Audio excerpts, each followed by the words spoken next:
She handed him a cup of coffee, nothing special, just a paper cup with his usual order. It was early, and the office hadn't quite woken up yet.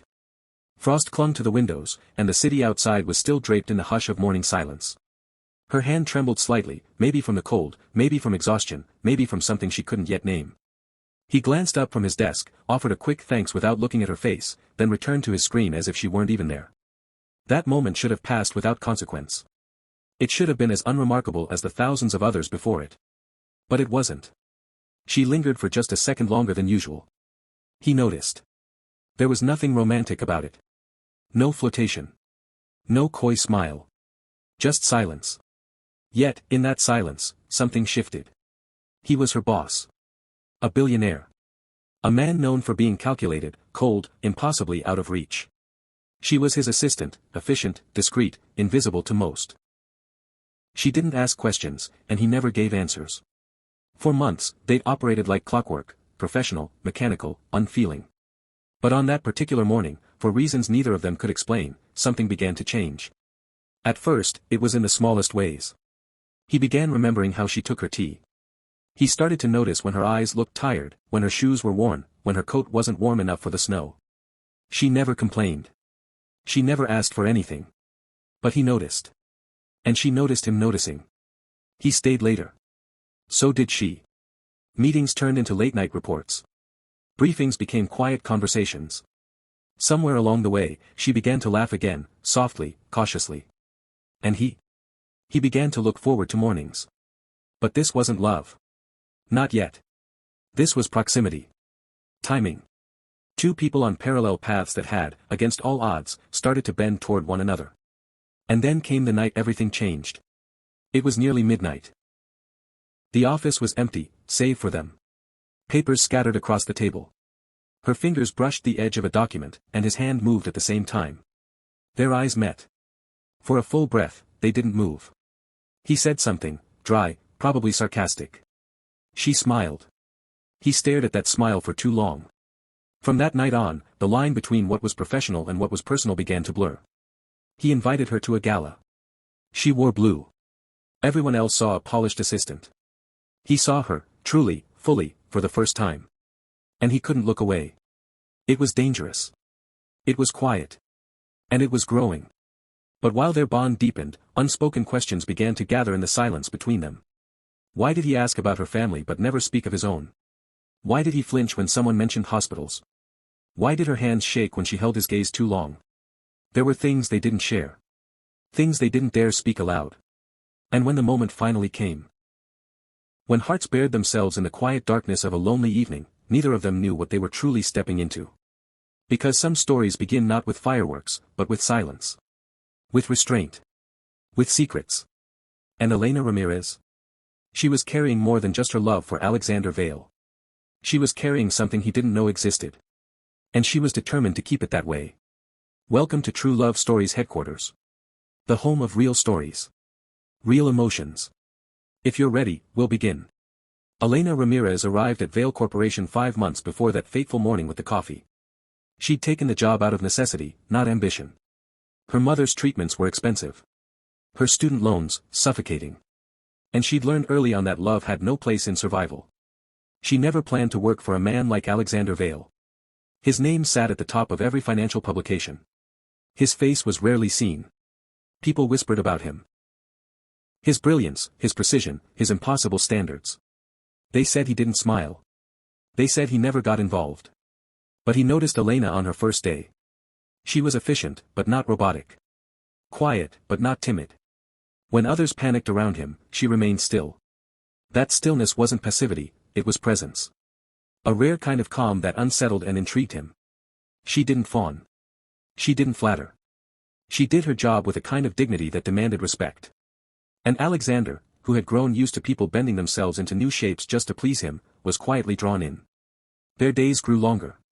Meetings stretched into the evening, long after the building emptied out. She took notes. He worked in silence. Occasionally, their eyes met across the table. They said nothing. But silence, when it lingers long enough, becomes a language of its own. There were small moments. The night the elevator broke down, and they sat on the marble floor, back to back, waiting for the engineer. She asked him what his favorite book was. He laughed, an actual laugh. Said he hadn't been asked that since he was a teenager. He told her anyway. Or the night her mother called, crying over the phone. She tried to hide it. He walked in. She turned away. He didn't ask what was wrong.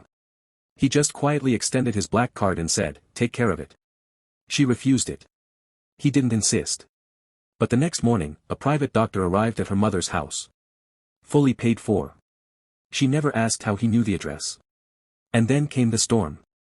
A blizzard swept across the city. Offices were closing early. Subways shut down. Elena stayed behind, finishing reports. Her phone had died. She didn't even notice the time. When she looked up, he was there. Coat in hand. "Come with me," he said. They didn't speak much in the car. Just the hum of tires on snow and the occasional breath. He brought her to his penthouse. It wasn't a move. It wasn't seduction. It was instinct. She stepped inside. Marble floors. Floor-to-ceiling glass. The skyline looked like a dream, and yet, the space felt cold. Pristine. Untouched. That night, they sat by the fireplace with untouched wine. She told him about her father, how he walked out when she was 8. How she never believed a man could stay. He told her about his sister. Younger. Brilliant. Gone too soon. A car accident while he was away on business. He blamed himself. He never said those exact words. He didn't have to. She heard them anyway. And then, something broke open. He kissed her. It wasn't passionate, rushed, or planned. It was slow. Bare. Human. They crossed a line. They both knew it. The next morning, they didn't speak of it. Back at the office, things continued. But everything had changed. He started showing up to meetings with coffee in her order. She left small notes on his desk, quotes from the books he loved. He gave her space. She gave him quiet. Together, it became something like peace. But peace is fragile. Especially when truth is kept in shadow. It happened 2 months later. She missed her period. Thought it was stress. Bought a test. Took it in a gas station bathroom on her lunch break. Positive. Her world stopped. She stared at the tiny lines on the stick, heart racing, palms cold. She didn't cry. She didn't scream. She went back to work. Sat across from him. Typed up his itinerary. Nodded at his requests. Smiled when he looked at her. And when he asked her to dinner that night, just the two of them, she said she had plans. From that moment, she began to pull away. She arrived earlier. Left later. Spoke less. Smiled less. He noticed. One night, he confronted her. Asked if he'd done something wrong. She said no. He didn't believe her.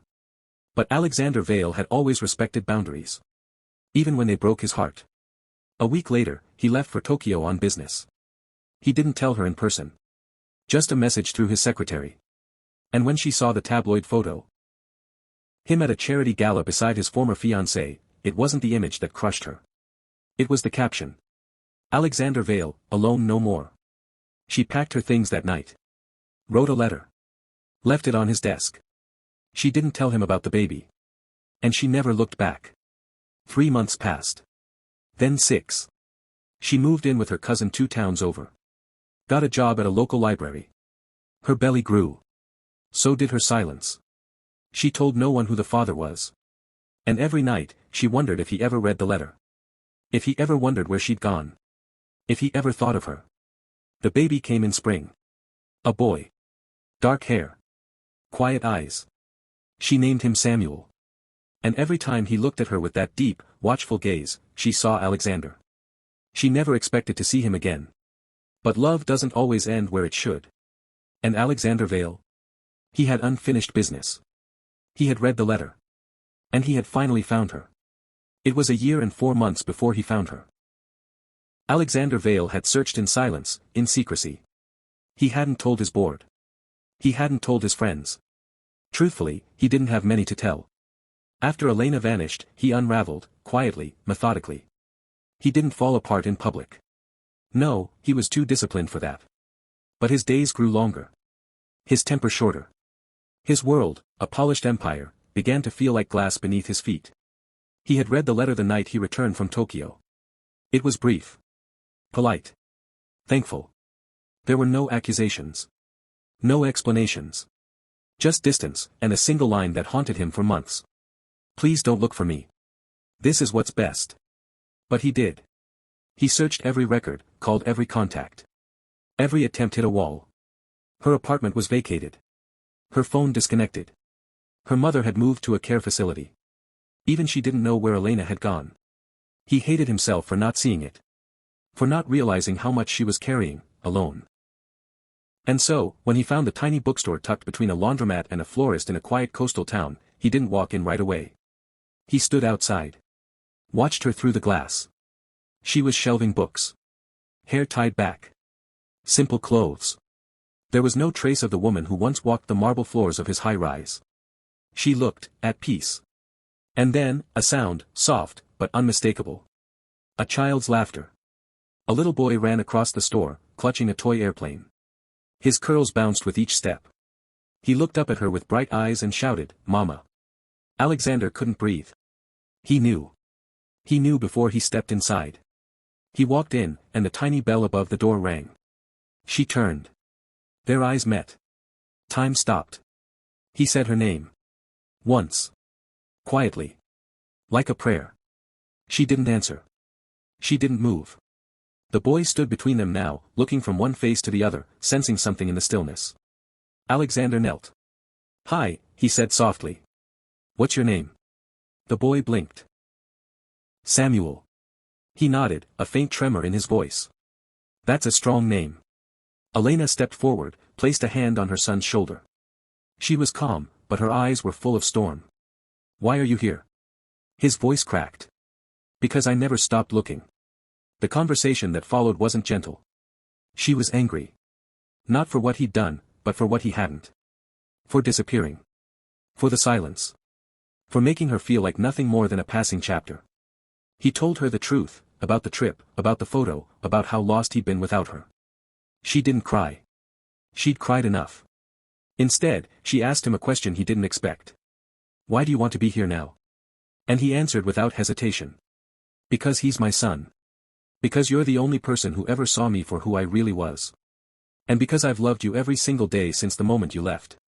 There was silence. Then a whisper. "I don't know if I can trust you." He nodded. "I don't expect you to. But I'll be here. However long it takes." He left that day without asking for anything. No promises. No demands. But he came back. The next day. And the next. He read books with Samuel. Waited by the counter when the store was quiet. Walked them home when it rained. He never asked for forgiveness. He earned it. Day by day. Elena watched. Waited. Tested. And slowly, piece by piece, the walls around her heart began to crack. One night, as the town slept and the bookstore lights flickered low, she walked out the back door and found him sitting on the steps, watching the stars. She sat beside him. Didn't speak. He didn't push. And after a long silence, she said softly. "He looks just like you when he's thinking." Alexander didn't answer. He couldn't. His throat was too tight. She reached for his hand. He closed his around hers. And just like that, something broken, began to mend. It didn't happen overnight. Healing never does. There were mornings Elena woke up, heart racing, wondering if it was a mistake to let him in. There were nights Alexander sat alone in his hotel room, replaying every choice that had driven her away. But they kept showing up. For Samuel. For themselves. For the chance that what they had wasn't over, it was only paused. Months passed.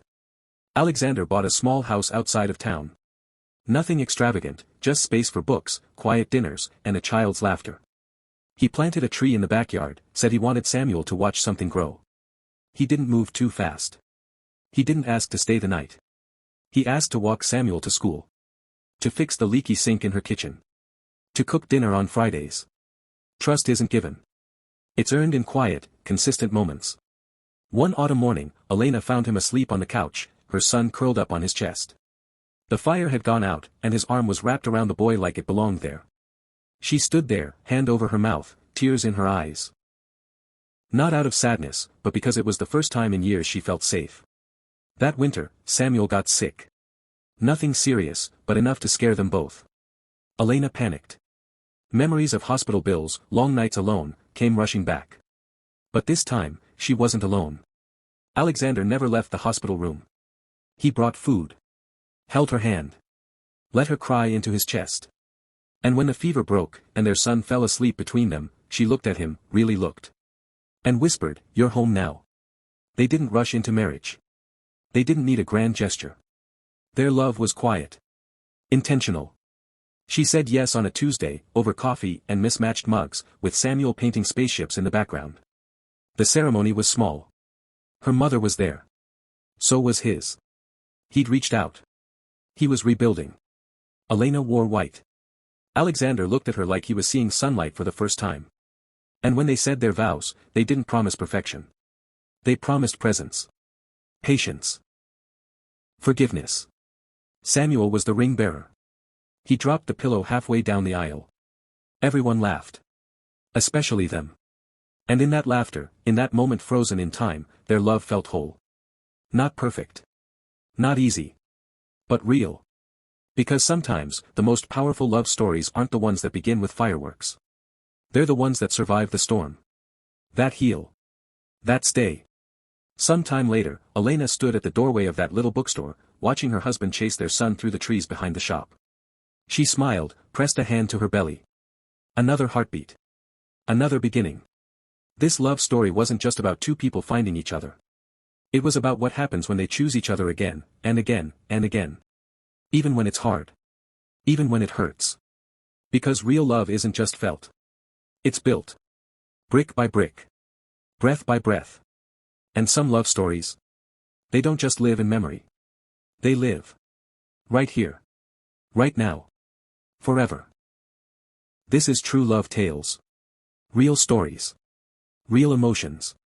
If this story touched you, like, share, and subscribe for more.